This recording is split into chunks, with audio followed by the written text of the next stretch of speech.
Olá, sou Vitor Felsenburg, sou cirurgião plástico, sou membro titular da Sociedade Brasileira de Cirurgia Plástica e orientador da LACIP, Liga Acadêmica de Cirurgia Plástica da Escola Baiana de Medicina.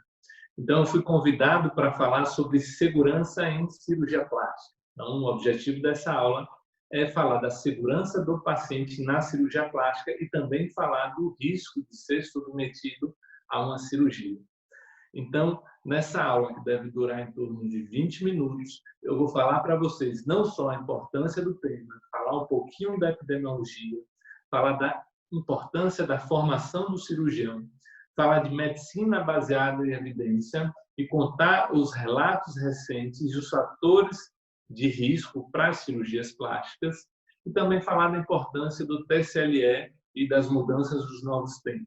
Falar da importância da segurança em cirurgia e fazer uma breve referência histórica que vale ressaltar o salto, a evolução da cirurgia como um toda na história da medicina.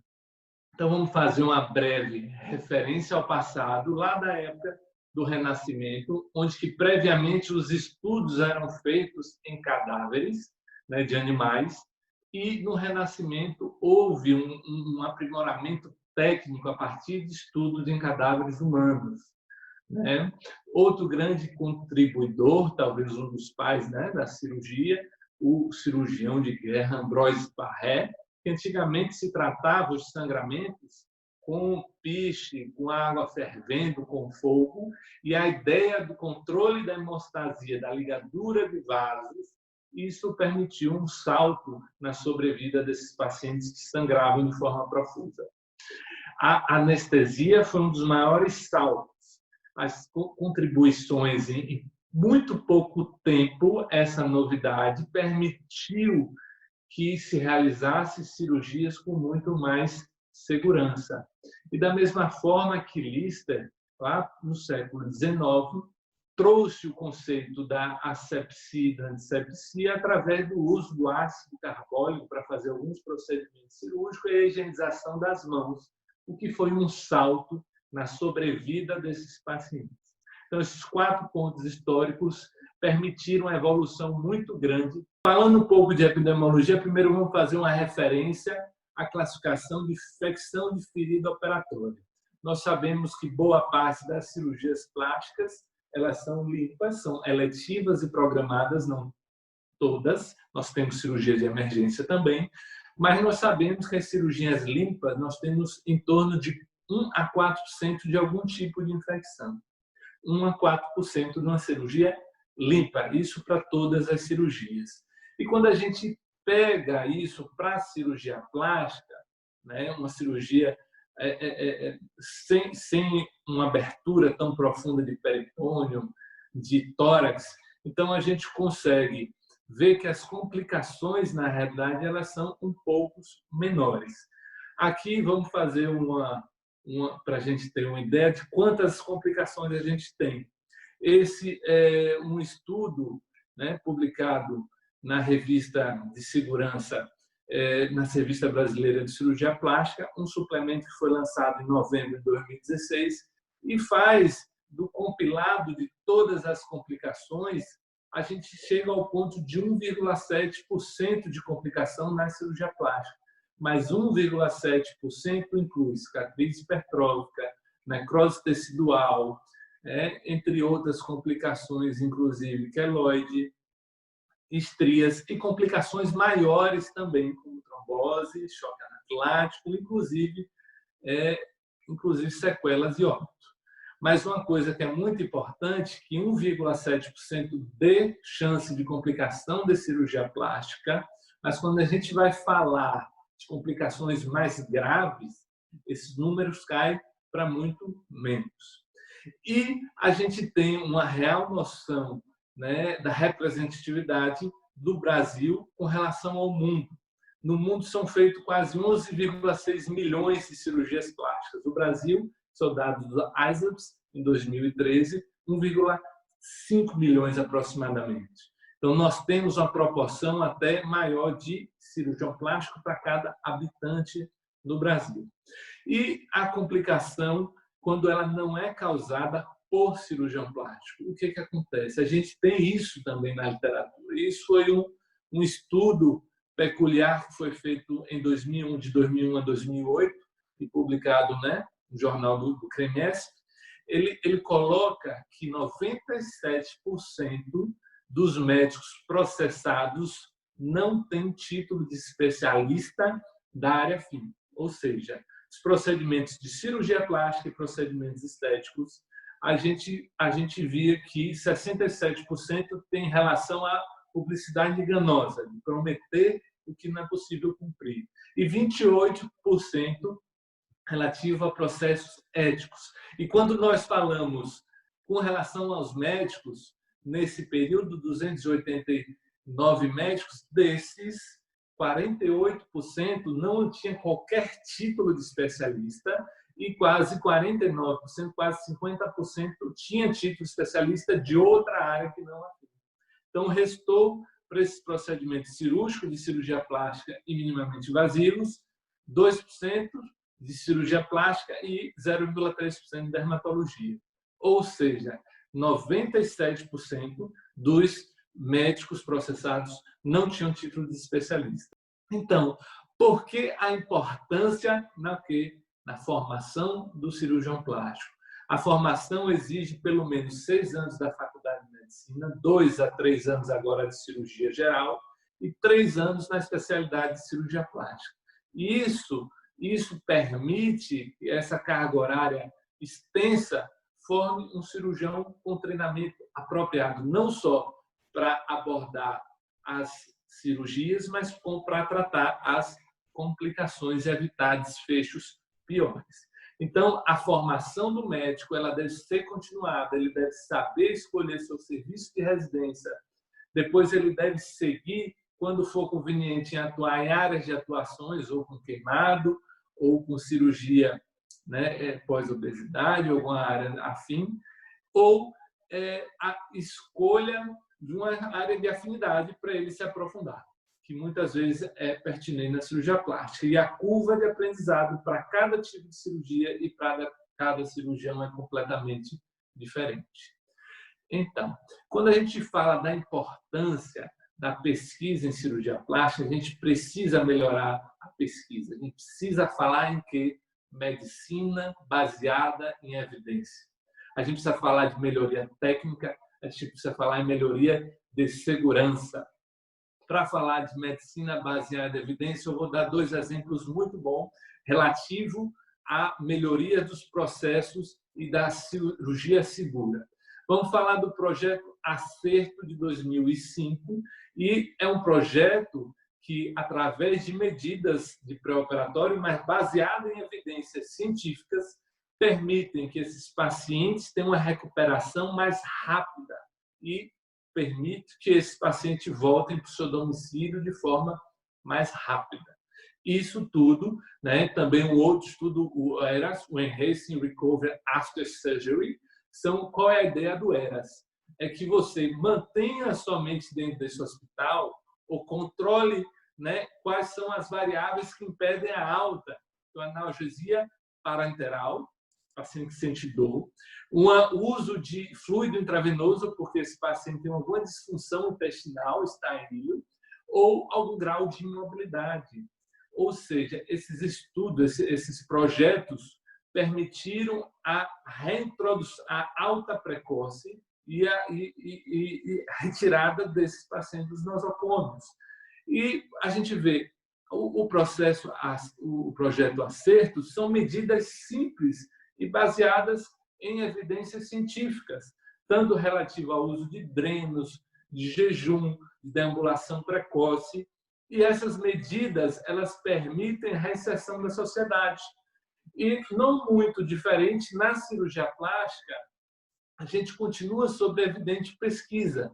E quando a gente fala, por exemplo, de restabelecer o dia a dia precoce do paciente, a gente pode citar, né, o Fast Track Recovery, algumas técnicas visando restabelecer o dia a dia desse paciente e acabar diminuindo outras comorbidades. A mama, por exemplo, essa mão com gesso ao lado, já se colocou gesso na mama. Hoje já se pensa em Fast Track Recovery. É lógico que, com o passar dos anos, a medicina baseada em evidência vai nos ajudar a confirmar a segurança desse tipo de procedimento e de muitos outros.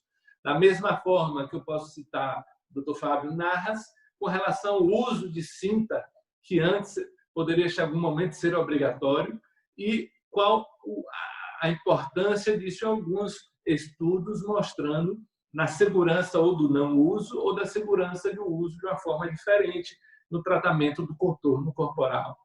Medicina, ela deve ser baseada em evidência. Eu não posso dar um outro exemplo, que é um exemplo fantástico, o da Organização Mundial de Saúde, a gente falar da cirurgia segura. E cirurgia segura salva vidas. Como é que a gente faz para entender isso? Por ano, a gente tem quase 250 milhões de cirurgias. Dessas cirurgias, 7 milhões de complicações. E dessas complicações, cerca de 1 milhão de óbitos, ou no intraoperatório ou no pós-operatório. Em 2004, a OMS fez um esforço mundial e houve uma aliança mundial para a segurança do paciente. Em 2007, foi lançada a cirurgia segura, ela salva vidas. Ou seja, são formas, são métodos sistemáticos, como se usa tanto em aviação, na NASA, em segurança em transportes, mas medidas simples, que inclusive o New England Journal of Medicine publicou em 2009 o uso desse checklist com 19 pacientes, mostrando uma redução tanto na morbidade quanto no óbito de cerca de 30% dos pacientes. Aqui embaixo está uma referência interessante, o Manual de Cirurgia Segura, Colégio Brasileiro de Cirurgiões. Ele estabelece alguns passos para executar isso e, da mesma forma, esse algoritmo, esse checklist cirúrgico, isso mostra a importância de se praticar a medicina baseada em evidência. Quando a gente vai falar em medicina baseada em evidência, a gente não acha que a gente tem uma categorização de levels, de hierarquia, de artigos, de trabalhos. A gente sabe que uma meta-análise, um estudo multicêntrico, duplo cego randomizado, é muito melhor que uma série de casos. Mas, para a gente ver o nível de qualidade em terapia, a gente pegou esses dados da PRS, uma revista de maior fator de impacto em cirurgia plástica, e eles categorizam artigos que têm um objetivo de diagnóstico, artigos com objetivo terapêutico ou de risco. E cada um desses, a categoria muda um pouquinho. Mas, no final, quando você vai ler esse artigo, você consegue ver isso aqui. A gente consegue ver o grau do level de evidência que a gente vai ter no uso desses artigos. E, da mesma forma, em 2016, houve um esforço da Sociedade Brasileira de Cirurgia Plástica para fazer esse capítulo suplementar para discutir scores de segurança em cirurgia plástica. Então, eles preconizaram, chamaram atenção ao tempo cirúrgico, o porte da cirurgia ou associação, o índice de massa corpórea, a área corporal, o ASA e o fator de risco trombose TVP. Então, ele usou esses critérios para fazer um score preditivo de parâmetros de segurança em cirurgia plástica. E desse score, ele conseguiu uma pontuação. E ele colocou um parâmetro ideal, aceitável ou inadequado. Para que serve isso? Isso faz parte de um estudo prospectivo daqui para frente para chegar a algum momento a alguma evidência sobre a segurança em cirurgia plástica. Então, isso foi uma coisa muito importante. Vou trazer um exemplo simples para vocês. A gluteoplastia, a lipoenxertia intramuscular. Isso é um relato recente, é uma modificação recente. Isso remete à minha graduação na Escola Baiana de Medicina e a gente tinha essa inquietação. Será que eu injetar gordura dentro do músculo do ser humano é igual a injetar no subcutâneo? Então, a gente fez um trabalho experimental, não visualizou eventos de trombose, mas 10 anos depois, 2008, 2017, 2018, houve uma mudança de paradigmas. A gluteoplastia de aumento de polipoenxertia tinha uma das maiores mortalidades das cirurgias plásticas e logo em seguida se estudou o motivo e se viu para se evitar colocar gordura dentro do músculo pelo sistema de baixa pressão e a possibilidade de embolizar essa gordura por vasos de grande calibre na musculatura glútea. Então, nós tivemos até um Departamento de Saúde da Flórida proibiu esse tipo de cirurgia.